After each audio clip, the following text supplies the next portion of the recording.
आचरण के खिलाफ अगर कोई आवाज इस देश में, इस लोकतंत्र में उठे, तो वो कम से कम लोगों तक पहुंचे, ज्यादा से ज्यादा लोगों तक ना पहुंचे।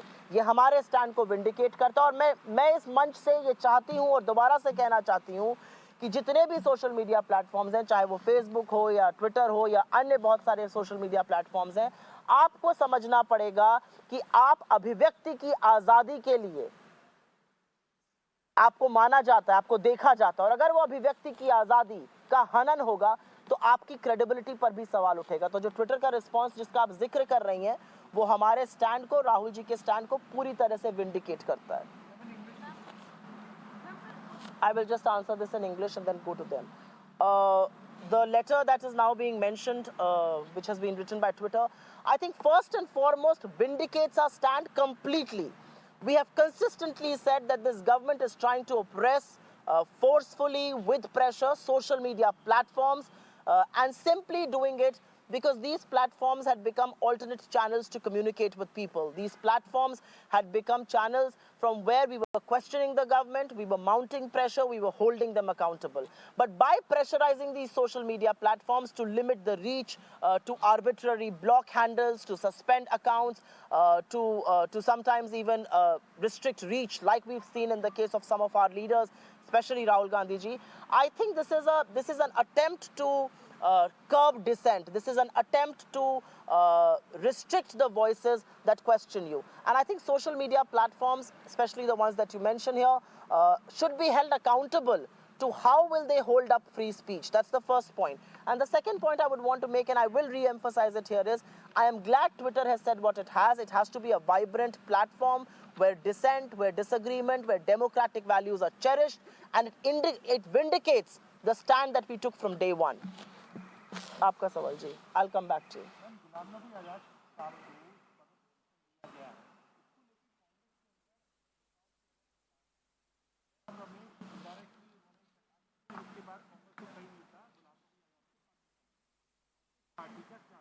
मेरा इस पे कोई टिप्पणी नहीं है।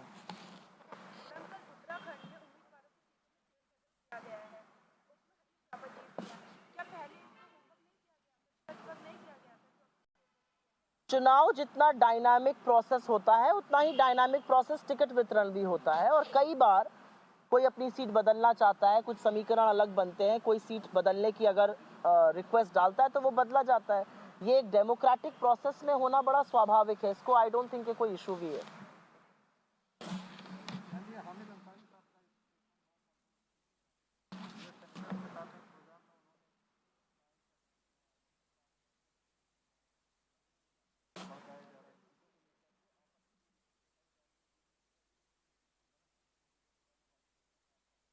मैंने उनका स्टेटमेंट तो बहुत डिटेल में नहीं सुना है और मुझे नहीं पता कि वो किस कॉन्टेक्स्ट में कोट किया जा रहा है और आउट ऑफ कॉन्टेक्स्ट है या नहीं। लेकिन मुझे ऐसा लगता है कि जिन डेमोक्रेटिक वैल्यूज़ की, पोलराइजिंग की, कम्युनलाइजेशन की आप बात कर रहे हैं, उसका सिर्फ और सिर्फ एक जवाब है। हमारे देश में एक चुनी हुई सरकार है जिसका प्रचंड बहुमत है, लेकिन वो चुनी हुई सरकार कुंभकर्ण की नींद सो जाती है जब महात्मा गांधी को गाली दी जाती है, जब महात्मा गांधी के खिलाफ अभद्र टिप्पणियां होती हैं, जब इस देश में नरसंहार का आह्वान होता है, तब ये चुनी हुई सरकार और हमारे चुने हुए प्रधानमंत्री बिल्कुल मौन धारण कर लेते हैं, सन्न मार लेते हैं, जिसको हमारी भाषा में कहा जाता है। हमारे गृह मंत्री अमित शाह तो ऐसे सीन से गायब होते हैं जिसकी कोई खबर ही नहीं है। हमारे मंत्री लोग ऐसा मौन धारण करते हैं मानो वानप्रस्थ में जा रहे हो। सच बात यह है कि पोलराइजेशन का, सच बात यह है कि गांधी के हत्यारों के जय जयकार का, सच बात यह है कि औरतों के खिलाफ इतनी निम्न दर्जे की गंदी बातें इस देश में बोली जा रही हैं। मुझे ऐसा लगता है कि इसका प्रमाण दिख रहा है और इसका प्रमाण हर ओर दिख रहा है, लेकिन सरकार कदम नहीं उठाती है।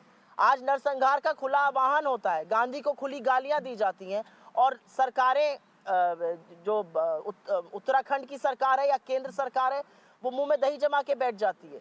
एक एक सवा महीने लगते हैं आपको कार्रवाई करने में, और कार्रवाई भी आप छोटे नुमाइंदों के खिलाफ करते हैं। अगर हिम्मत है तो बड़े लोगों के खिलाफ कार्रवाई करिए जो इन चीज़ों को कर रहे हैं, लेकिन आपको वो करने की हिम्मत नहीं है। आपने तो उन लोगों को अपने पार्टी में रखा हुआ है, उन लोगों को सांसद बनाया हुआ है जिन्होंने गांधी के हत्यारों की लगातार जय जयकार की है, जिन्होंने गोडसे को अपना आइडियल माना है, आदर्श माना है, और जिन्होंने Congress spokesperson Supriya Srinath, they're speaking in the backdrop of Raga's letter to Twitter CEO, talking about a government pressure on the microblogging site. She said that the response by Twitter pretty much reiterates the Congress party's stand that has been there from day one. So essentially, the party really stands vindicated. And it is important now to see how the microblogging site really ensures that free speech is upheld and any kind of dissent against the government is not really muzzled on Twitter.